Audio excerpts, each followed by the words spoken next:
Hello, producer Jonah Primo here, and welcome to Principle of Charity, where we inject curiosity and generosity back into our conversations on big social issues.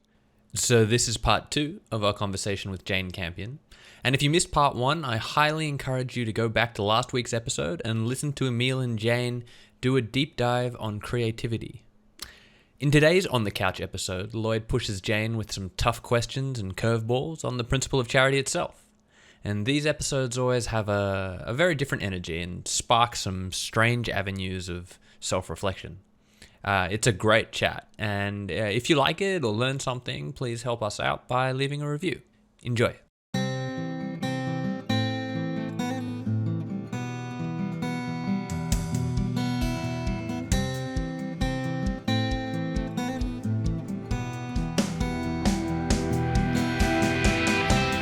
Fantastic. Jane, what a great conversation with Emil. We're going to get straight on to that, what I will now call a dialectical approach on the couch. So let me explain. We always have what's the alternative.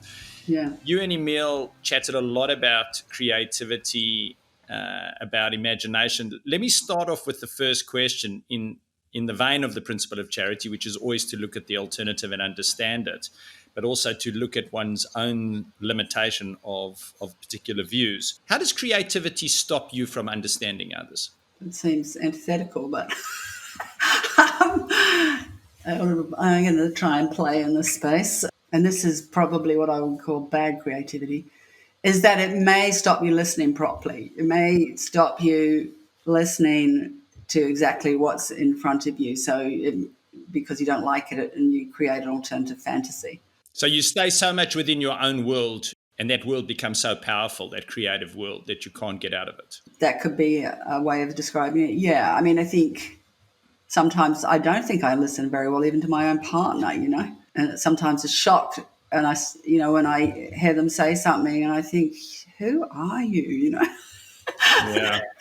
And they're right there and you're used to them.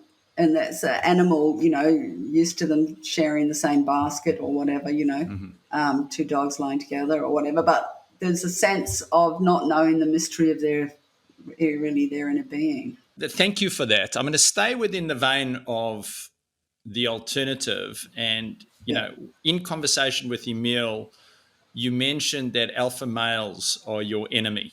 And in the DNA of this show, we're looking to understand the other. Okay, so there's a little bit of alpha there. For an alpha, okay. What's the best case for alpha males? How do they help the world? Well, I guess, yes, you're helping me here, I think. I've always imagined alpha males as being spectacularly selfish and self-serving. But, maybe if they use their strength and drive to help others, mm-hmm. or people, with less strength and drive. Maybe if the alpha male is angled towards not just winning or self-help, but towards promoting a fairer society. Does the alpha male have power, Well, do they help in any way through their power? Yeah, do they have power? That's one question. Sure. And do they help? That's a hard one. The Marvel comics would have that they do, but interestingly, it seems to be thought about a little bit. It's like the American dream of the heroic, which is very powerful within their culture or their psyche, has, the Clark Kent kind of guy with the inner hero, who's capable of extraordinary capacities to save, and he's the, that part of him is the alpha of Superman, and the other is misjudged as not having the capacity. I hear you. And let me throw in another comment to you is potentially, and I'm just thinking about our conversation and your conversation with Emil and your movies and your artwork, the alpha male has created resistance. It's created resistance in you to them. In so doing, you've brought out the impact that they have on the world and the other side of the story. And I think sometimes in the resistance, people create value. Well, that's very generous of you. And yes, I think that's. I mean, I don't know how you manage to think like this, but I think that's true. That just like I say, it's good to know your enemy. You know. If there was a well-known alpha male in the industry, Yeah. would you employ them? Would you use them in one of your movies? I would probably not, because I don't consider that they have a lot of capacity for self-reflection. Like it's very often that people who are not alpha males play really good alpha males because they know the beast. They've studied the beast. They've had to put up with them. Their father was abusive, whatever it was. So it's hard to say. So, well, it's really good you're playing this role because you're one of those, toxic alpha males. Okay. That's fascinating. I mean, that really does delve into the issue of the subconscious and so forth. It comes up so much when we're looking at casting. It's like, do you cast to type or against type? If you need an alpha male character, you just cast an alpha male and then you've got it. But to Jane's point, if their shadow's not there, even as a sort of murmur underneath, then it can feel like quite a hollow performance. And so sometimes, as Jane's saying, you cast the more vulnerable male who can embrace the alpha, and then suddenly you've got like a 360-degree person. They're also more willing to expose themselves or that character. Yeah. Whereas if you cast an actual alpha male, they're always trying to redeem it, like they don't want to. I don't want to do this and say this nasty thing to this woman because I wouldn't say that, or something like that. And you go, oh my God, come on, it's in the script, Let's do it. No, and they really work hard to redeem their character, therefore redeem themselves. And vulnerability is how we connect with characters. So if you don't have that, but sometimes you get alpha males who have that vulnerability even if they're not aware of it. Maybe is that something possible, Jane? I feel like I've seen that, actors who you feel a sense of the cracks in their armor, but you sort of get a sense that they are not in control of their shadow. I think it's possible. I mean, I think, that sense of being able to feel someone's vulnerability through their armor is, of course, always really tantalizing, because it's something they've wanted to keep hidden. Yeah. And yet they are stressed and exposing it, so that feels really exciting. Repression is powerful when you feel authentic repression. Let's stay again in the vein of charity. Let's assume an actor or a crew member had very strong accusations, public accusations of being a racist. Would you, Jane, put them on your film? Accusations. And maybe they've even voiced views that are antithetical to you. Maybe a pro-Trump supporter, they may be an alpha male supporter, they may see the evolutionary benefit of alpha males. I don't know, but let's assume they were at the opposite. Would you hire them? And Emil, I'm going to ask you that question as well. It's a difficult question because there's two things you have to consider, and we do consider it in truth when we hire people. Is like now when we have the hashtag Me Too movement and a woke community who are always looking for ways to be controversial.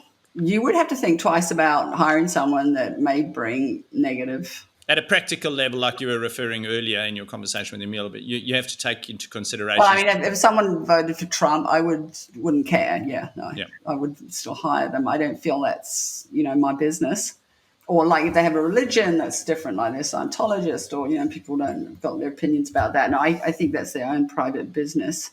I just think all that matters is how they behave on set with other people. If they are rude or overbearing or unpleasant or abusive, then that's a problem. Emil, how about you? Well, I think it's that question of where does our allegiance lie? What's our purpose here in the industry? For me, as a producer, and I'm working with directors, and particularly in film, it's their voice you're trying to protect, and writers, which is much more in television, although both obviously cross over. So my allegiance is not, when I'm working with you, Jane, my allegiance isn't to you, it's to the movie, to your movie. That's how I see it to myself, which can annoy people, but I see it as like, my allegiance is to the movie, which is yours, and I'll do whatever it takes so that your movie can be the best that it can be. And sometimes that does involve casting some dodgy characters. I think it needs to be a high threshold. At a certain point, obviously, you're not going to cast someone who's committed a massive crime and is on the run and you're harboring them in your film. Like, you're not going to be breaking the law. You know, if someone's done something and committed a crime and done their time, I would err on the side of doing what's right for the production and for the film or TV show. But I guess things have shifted a bit, and that people are less able to draw that distinction between art and the artist. And those two things, particularly with social media, you know, the artist is the art. They're sort of one and the same. Yeah, and that's putting aside the practical considerations that it might hurt you publicly. I would err on the side of the art, unless the threshold's high enough that you start to feel incredibly uncomfortable. I mean, I think in terms of like, I think that certain sets, and I like to think my sets are like that you can create a kind of chi field of kindness and politeness and support that very few of these problems turn up in. Right. You know, on set. Wouldn't you say, Emil, that... You create a safe environment. We try to create a really safe, kind, thoughtful and productive environment. And in that case, everyone who's there, who's especially the actors, you know, if they're vulnerable, they're in our care, and we want to see them thrive and to do their best work and to look after them, even if their requests sound unreasonable. You have to understand that every human is really different and can present as difficult one day and extraordinary another, you know? So it's really a job for us never to judge them in their requests, because they can be quite, you know, numerous, can't they? But you just know that they're anxious about doing a good job. You know, that's almost always what they're thinking about. Only that, oh my God, I hope I don't disappoint. I hope I don't, you know, F this up or whatever. And so, you know, sometimes, you know, some actors even feel better if they're in conflict with people, you know. Which is where it's most difficult, because someone's going to take the brunt of it. And we noticed that with someone, and it happened once, that we would, you know, say, okay, your turn today to listen to them, you know. Jane, I want to come to the conversation around truth, creativity, free speech. It's a big theme of our podcast around finding the truth or getting as close to it as possible. When do you think the truth is not good? When do you think telling the truth is not good?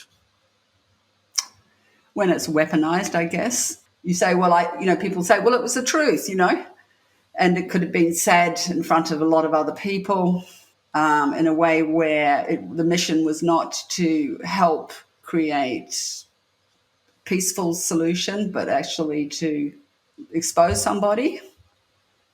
So that's when I would call it weaponized. And have you ever chose not to speak the truth, or do you do it regularly? Maybe I should ask, when you've chosen not to speak the truth because you either want to maintain harmony, or, you know, it's just from a self-interest point of view, it's just not worth it? I would say that definitely. I have scales of times when I think it's, you know, depending on the depth and importance of my relationship with the person. Or what it's about with the project. Like, you know, say around film, I feel like it's an area where I, you know, really want to know the truth. So like, what's working, what's not working. Well, even if we can't fix it, we'll say it, right, Emil? Yeah. Like, we're pretty harsh about it, and it feels good. But, you know, like if I think somebody's made a big mistake or behaved badly, you know, I have to. It's not always my job to go tell them that. You have to sort of consider their capacity or what's important about it. You know, how's this going to change things for the better? So often love and kindness, I think, is probably the way to nurture more truth than, you know, than just saying, oh, that behavior was terrible, you know? Yeah. Actually, it's interesting you say that, because Emil mentioned and Jonah, our producer, highlighted this to me today. I had a slight altercation with a neighbour today. Goody. We're going to hear the story. And it was about something very minor, and he just is, he just went off at me, this guy. And there were so many distortions, certainly from my perspective, that were not vaguely close to the truth. Yeah. And I sat there, and he didn't want to speak to me, and I said, let's chat. It's important to explain our different positions. And he just raved at me for a half an hour. And I decided so consciously not to speak, not to react at all, but just to listen and come from a position of understanding and kindness.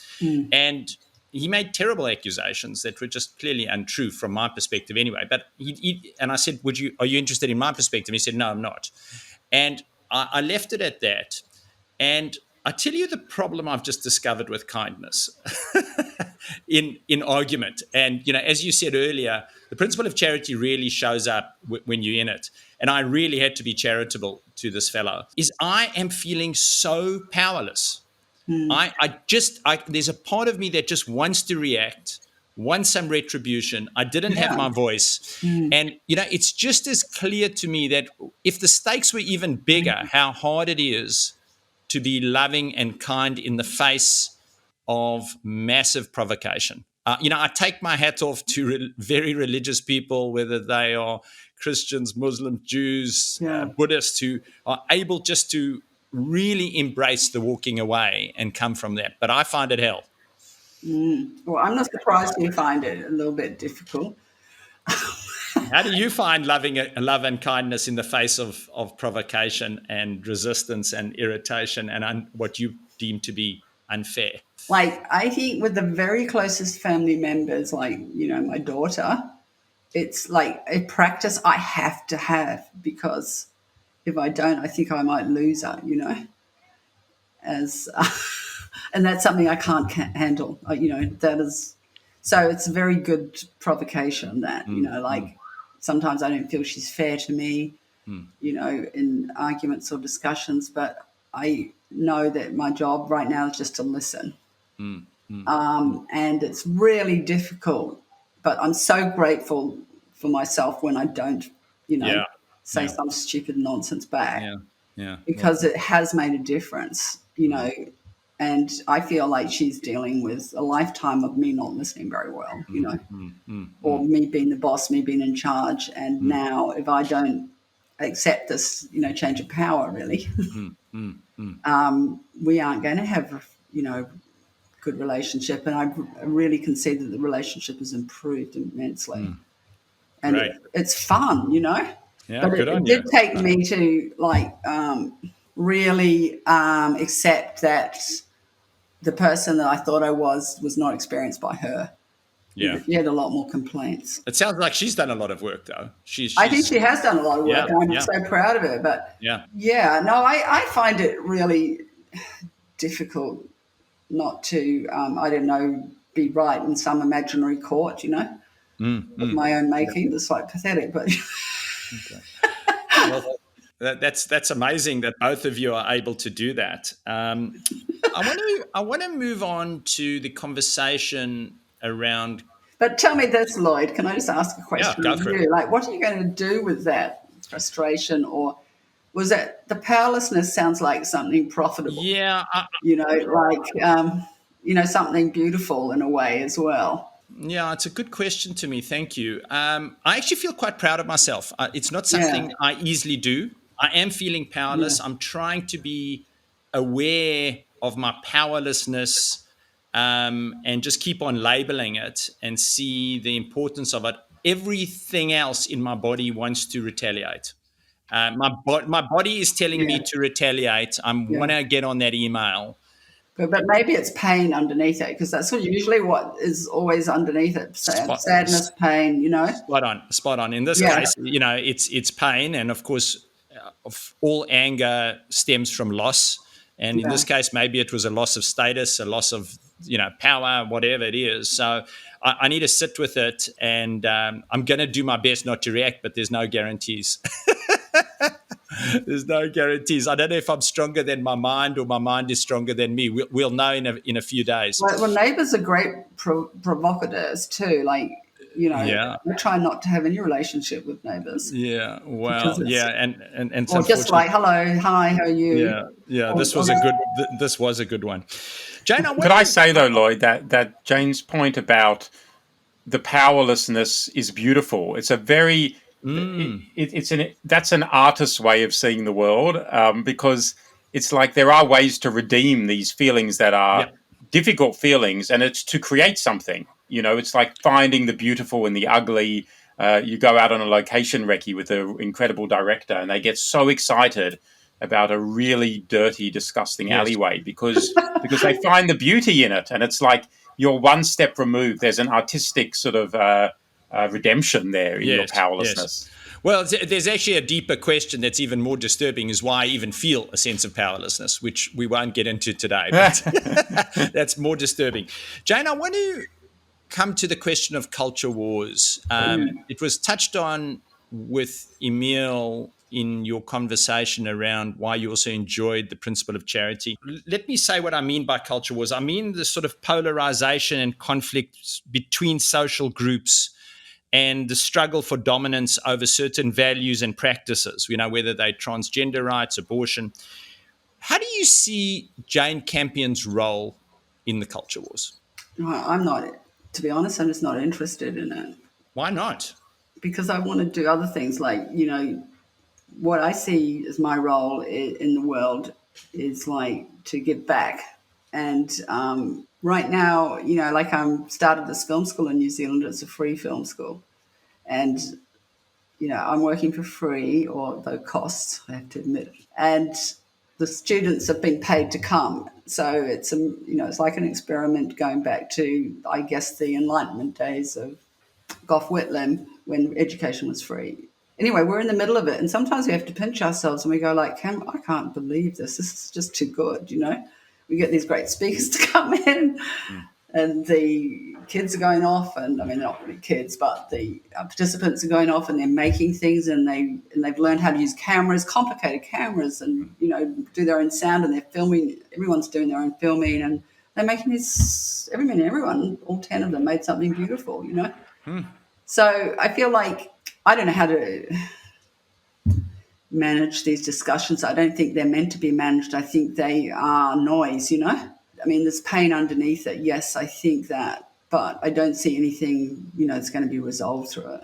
In our conversation, or in my conversation with Claire Lehman, I asked her why Barack Obama was not cancelled, bearing in mind his previous views on gay marriage. And she replied that there are just certain people who are too powerful to be cancelled. And I want to come back to that question for you. Are you too powerful at this point to be cancelled? Have you got a shield around you? No, I think I have more of a shield than I used to have, but no, definitely with my off joke at the critics thingy with the Williams sisters. Yeah. There was a lot of activity on Twitter, and I guess I learned a lesson too. I don't think I was really close to being cancelled, but I was definitely being shown a different point of view. I got out of it. Yes, black women have a harder time than white women. Privilege. That's the basis of it, and that sensitivity wasn't there in the joke. So, but what I don't like is that it just creates this,